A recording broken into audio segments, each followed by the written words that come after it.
So yeah, like I was saying, I was struggling with my mental health.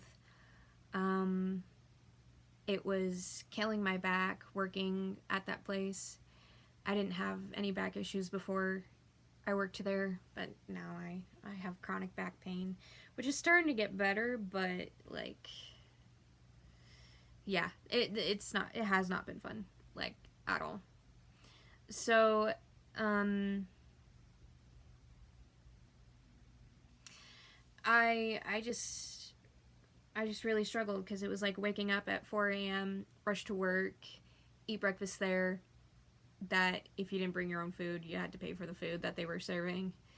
Um, and it was standing for about 8 hours a day, killing my back, getting tired, going home, and then I would just crash. I would take a nap for a few hours, wake up at around 8 p.m., get ready to like actually go to bed, and then sleep for like another like 8 hours. So it was, rinse and repeat. So I ended up not going to church because I was just too tired and burnt out to just do anything. And so a lot of people might think, a lot of well-meaning people, I guess, I don't know, but I feel like a lot of like church members would say like, well, that's why you lost your testimony, you stopped going to church. No, I stopped going to church because I was too tired. But the truth is, I lost my testimony when I started praying for help because I was trying to find a new job. I was asking for help from many different people. I tried like websites where you can like job hunt, and those were the worst, because I just can't navigate the world the way that um, most people can. So um,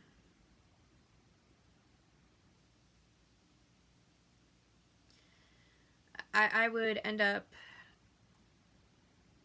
praying every night, and I that was a habit I had for many years, maybe about 15-ish years. I would pray every night, and um, it got to a point where like I was praying for help, like help me find a better job, help me get a better life. And then nothing happened. And then I remember praying a few times, and I guess this is why, like, currently now I identify as agnostic, because I believe that there is something out there, but I don't believe that it's the Mormon God. I just, whatever it is, it's not Mormonism. I just, for me, it's not Mormonism. Um, so I as I would pray, I would start praying for miracles, basically, and then I got to a point where I began to wonder if God was even listening to me when I was praying, because I knew I wasn't getting answers. So at one point I said, God, if something doesn't change soon, I'm leaving. Like, and this is why I'm agnostic, because I'm the type of person who doesn't believe in tempting fate, but that was the very first time that I ever really bargained with God. I said, if you don't make my life better soon, I'm leaving the church. And it's because I had done all these other things. Like, I got baptized at 8. I went through the temple like you're supposed to. I went on a mission like you're supposed to. I was going to institute, and I was going to church. I was doing everything. And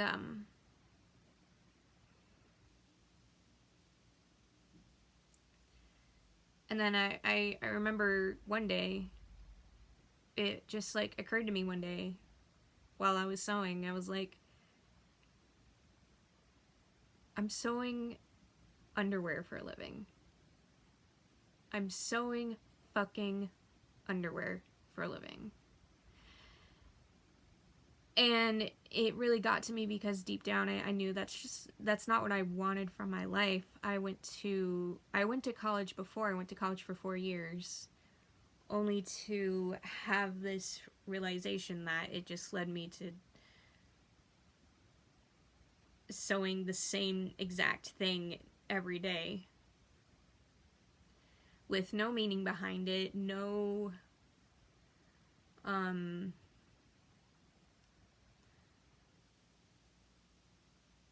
no fulfillment, no joy, no passion. I might get emotional again, but I remember thinking like I was having suicidal ideology, thinking to myself, if I was dead, like, I wouldn't have to put up with all this stressful stuff that I don't want to put up with. Me not realizing I was autistic at the time too. And other times I remember thinking that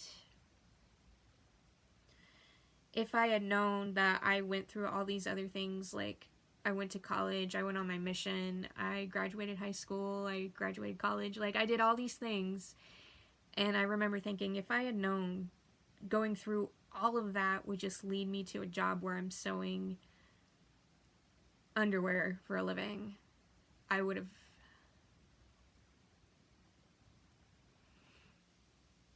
trying to think of a better way to say it. There is no good way to say this, is there? But I said to myself, if I had known that this was going to be my future, I would have ended it sooner.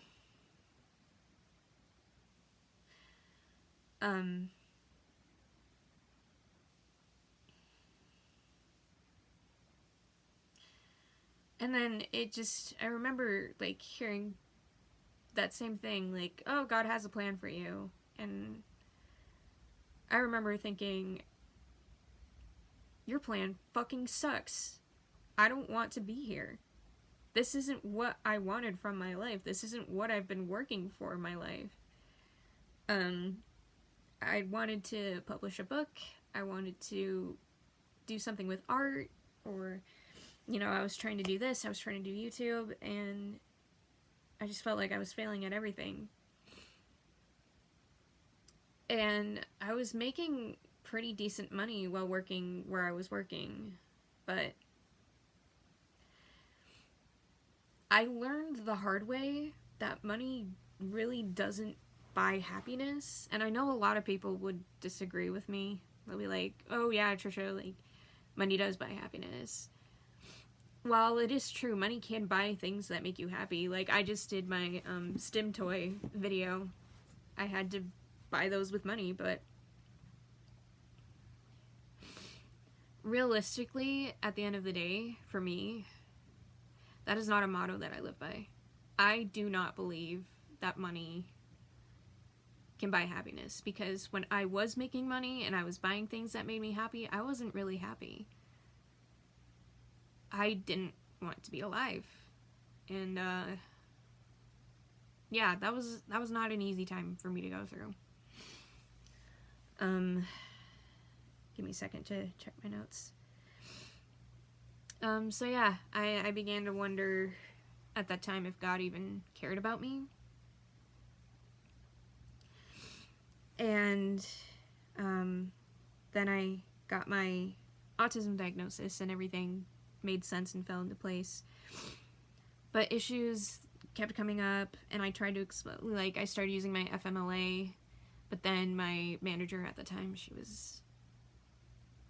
was intense. Like, I didn't like her. I did not like her at all. Because it was always like, we need to do better. We need to do more. We need to do more, more, more. And it was that moment where I realized, like, because I was working for the church, it kind of gave me, like, a perspective of, like, no matter what I do or how I do it, I'll never be good enough. Even if I was sewing to the quota they needed, like the quality and the quantity with 100% efficiency and doing everything perfect, it would never be good enough. I really don't believe it would be good enough, because we were supposed to, like, sew, like, 200 units a day, and then I realized, like,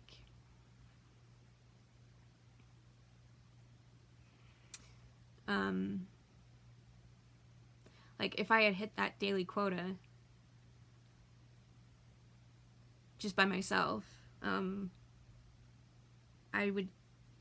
wouldn't be surprised if I had managers coming up to me and being all like, hey, do you think you can try to hit 300 tomorrow? Because that was the attitude I got. Like, oh, Trisha, good job. You got 200 a day. Do it again. Do it tomorrow.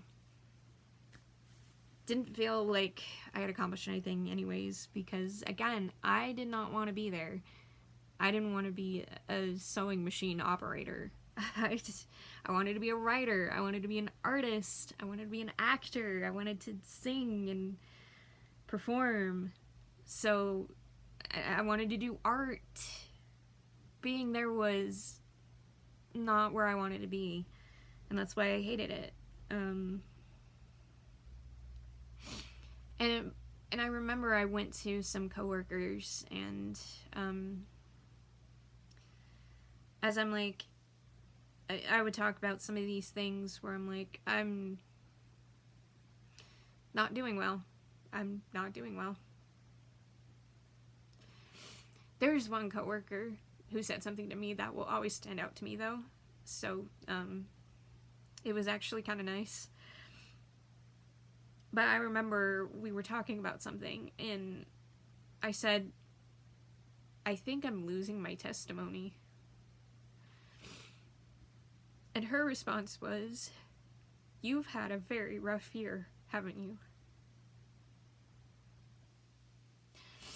It just, like, meant a lot to me that she, instead of trying to, like, convince me not to lose my testimony like some other coworkers were, they were like, you can't lose your testimony, that's the most important thing.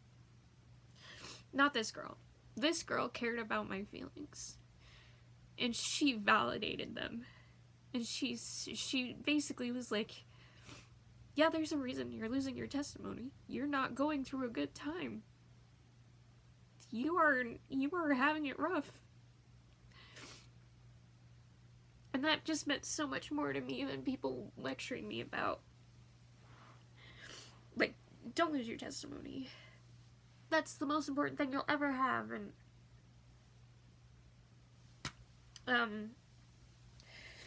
it kind of got annoying. There was another coworker who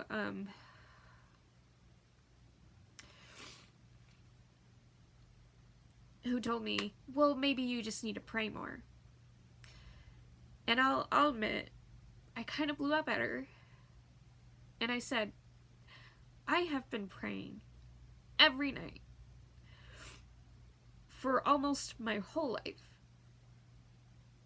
How much more praying do I need to do before my life gets better? You know?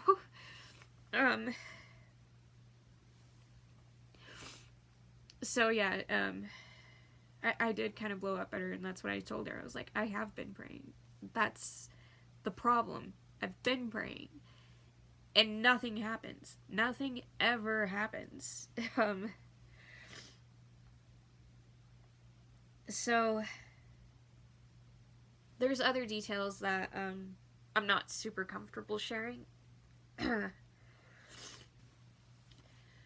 But basically, it was definitely starting to get to that point where I was like, well, nothing's changing, and I'm not exactly getting help from the church. So, I'm leaving. So it kind of started with, um, and some members will see this as a stereotype of ex-Mormons, but it started with me talking to someone close to me and my family, and I said, you know what? I'm gonna drink coffee. I was like, I don't think it's bad for you, but I don't care at this point. I'm gonna drink coffee because I'm losing my faith, so what's the point anymore? And this person reached out to, well, this person was married to another close family member of mine, so he reached out to me and was like, I will take you to get coffee, because this person in my life also left the church, also served a mission, but he's the first in my family to leave, so he messaged me and he said, I'll take you to get coffee. And I was like, okay, cool, because I have no idea what to do. I have no idea what to get. I don't know anything about coffee.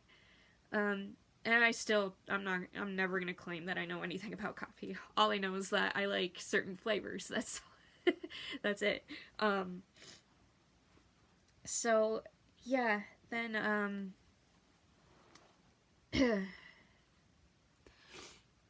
this family member, this person close to me,